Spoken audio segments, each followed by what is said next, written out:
Cher jeunes, le Christ est ressuscité, il est vraiment ressuscité, alléluia. On avance tranquillement dans cette octave pascale à la suite des apôtres qui découvrent de plus en plus que Jésus est ressuscité, que Jésus les rejoint, qu'il vit encore et toujours avec eux.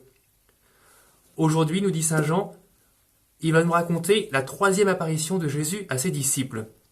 Et effectivement, on retrouve quand même quasiment toutes les caractéristiques qu'on a vues jusque-là des apparitions de Jésus, des manifestations de Jésus.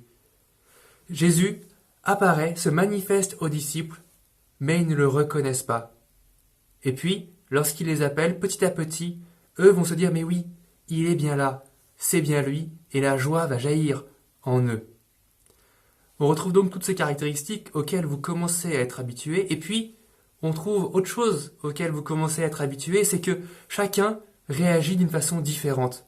Regardez Pierre et Jean, lorsque Jésus leur dit « Est-ce que vous avez à manger ?» Il y en a un qui se dit « Oh, mais c'est le Seigneur !» et qui tout de suite l'annonce, le partage aux autres, mais qui reste dans la barque, c'est saint Jean.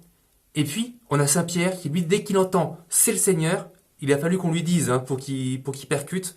Par contre, une fois qu'il a percuté, tac, direct, il trace, il plonge dans l'eau et il va rejoindre Jésus en se disant « On verra bien ce qu'on fera. Après, ce qui compte, c'est d'être avec lui. » Voilà, deux personnages, deux styles de réaction différents. Ne vous inquiétez pas de réagir de façon différente, même si vous êtes chrétiens les uns les autres. C'est normal. Jésus appelle des gens, des hommes, des femmes différents, et on réagit tous d'une façon différente alors qu'on voit Jésus se manifester à nous. C'est beau de voir les apôtres qui réagissent différemment, se dire mais ok, auquel je ressemble en fait. Voilà, qu'est-ce que Dieu m'a donné, comment est-ce qu'il m'a façonné? Et il y a la place pour moi. Il y a la place pour moi dans la résurrection. Mais cette scène a aussi quelque chose de très étonnant. Je ne sais pas si vous avez noté en la lisant.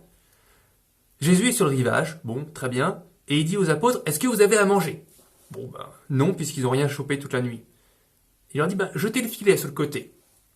Bon, ils le font. Ils sont quand même sympas parce qu'un mec que vous connaissez pas sur le bord du rivage qui vous dit, vous avez galéré toute la nuit, mais allez-y, jetez le filet à droite, ça va bien se passer.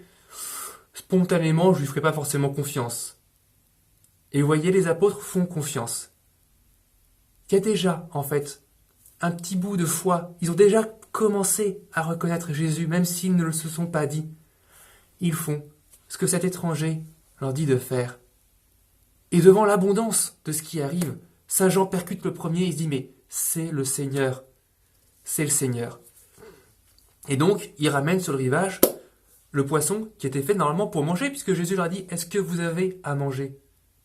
Et lorsqu'ils arrivent, avec tout leur poisson, ils ont dû galérer, parce que le filet était prêt de craquer. Et qu'est-ce qu'ils trouvent sur la plage? Non seulement Jésus, mais et du poisson et du pain. Pourquoi avoir alors eu à pêcher si Jésus avait déjà tout préparé? Chers amis, vous voyez, Jésus n'a pas besoin de nous pour nourrir les foules, pour faire le bien dans le monde. Mais il choisit, il nous demande, il nous appelle à participer avec lui. Il n'a pas besoin de notre travail, mais il nous appelle à travailler avec lui et il nous fait travailler avec lui. C'est gratuit, c'est gratos, comme ça, pour rien, mais parce que c'est beau. C'est beau et c'est bon. Alors n'hésitez pas à mettre tous vos talents au service des autres. Vous voyez, la surabondance de Jésus ne fait pas que les apôtres ont moins de mérite. C'est pas parce que le filet a été rempli par Jésus que les apôtres n'ont pas de mérite. C'est pas parce que c'est facile qu'on n'a pas de mérite dans la vie. Ce que vous savez bien faire, vous voyez, c'est un cadeau de Dieu, c'est un signe que Dieu travaille avec vous, vous appelle à travailler avec lui. N'ayez pas peur de vos facilités, mettez-les au contraire au service. Je pense en particulier à tous ceux qui sont en pleine phase de choix pour leurs études, etc.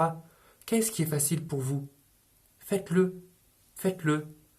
Ce n'est pas facile pour tout le monde, regardez comme Pierre et Jean étaient différents. Ce qui est facile pour vous, allez-y. C'est là que Dieu peut-être, probablement même, vous appelle. Voilà comment on peut vivre la résurrection, la joie du ressuscité dans l'abondance des petites choses faciles qu'on sait faire. En cette dernière vidéo de la semaine, je voulais terminer aussi en vous proposant de changer un petit peu de format de vidéo. J'aimerais passer à des vidéos moins régulières peut-être, mais qui soient sous le format de foire aux questions. Alors n'hésitez pas, si cela vous branche, si cela vous révolte, vous inquiète, envoyez-moi un mail ou alors envoyez-moi un mail avec vos questions auxquelles je pourrai répondre dans les prochaines vidéos à l'adresse stéphane.fonsalas@gmail.com. Vous trouverez ça sur le site de la paroisse au niveau de nos horaires de permanence. Voilà, stéphane.fonsalas@gmail.com. J'attends toutes vos questions et si je vois un bon enthousiasme, on passera sur ce format de vidéo foire aux questions. Bonne fin de semaine d'Octave Pascal. À demain.